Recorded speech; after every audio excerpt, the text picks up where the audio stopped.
প্রিয় দর্শক, ছোটবেলায় দাদাদের কাছ থেকে প্রবাদ শুনতাম যে দাদা গো দাদা, রেলগাড়ি গইতে টানে না মহিষে টানে। তেমনই হয়েছে আমার।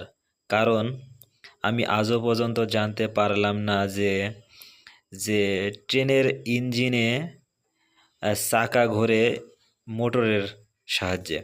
কারণ আমি কিছুক্ষণ আগে জানতে পারলাম এই যে সেই মোটর, যে মোটরের হাই ভোল্টেজের কারণে হাই কোয়ালিটি, হাই পাওয়ার সম্পূর্ণ মোটর এই ট্রেনের ইঞ্জিনে থাকে, যে ইঞ্জিন সম্পূর্ণই এই মোটর দ্বারা চলে থাকে।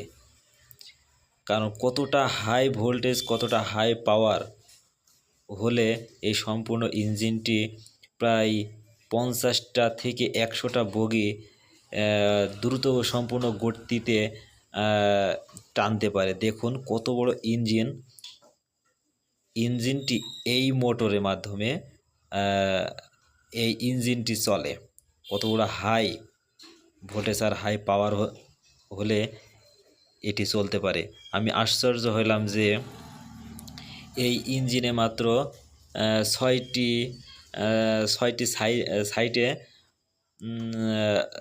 চাকা আছে। এই 6টি সাইডের প্রায় 6টি মোটর দ্বারা বেষ্টিত। 6টি মোটর দ্বারা এই ইঞ্জিনটি চলে থাকে।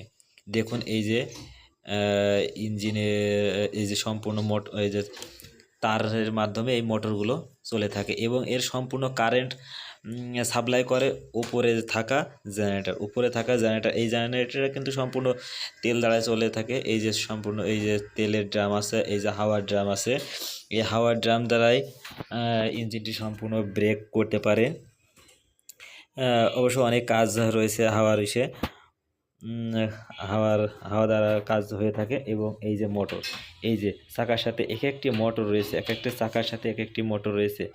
এই যে জেনারেটর চলার জন্য যে তেল প্রয়োজন, তার সেই তেলের এক একটা ড্রাম এখানে রয়েছে। এই যে আর একটি চাকায় দেখুন কত বড় মোটর, এক একটা চাকার সাথে, প্রত্যেকটি চাকার সাথে কিন্তু গাইস এক একটি মোটর রয়েছে, যে মোটর দ্বারাই এই এই ইঞ্জিনটি চলে থাকে। দেখুন এই যে তেলের ড্রাম, যে তেল দ্বারাই উপরে জেনারেটরটা চলে থাকে।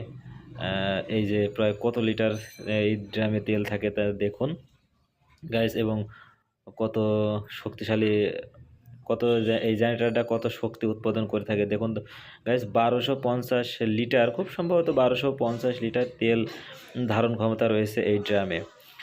আজ এই পর্যন্তই দর্শক, আবার আগামীতে আবার অন্য কোনো বিষয় নিয়ে আমি আর সামনে আসবো। ধন্যবাদ।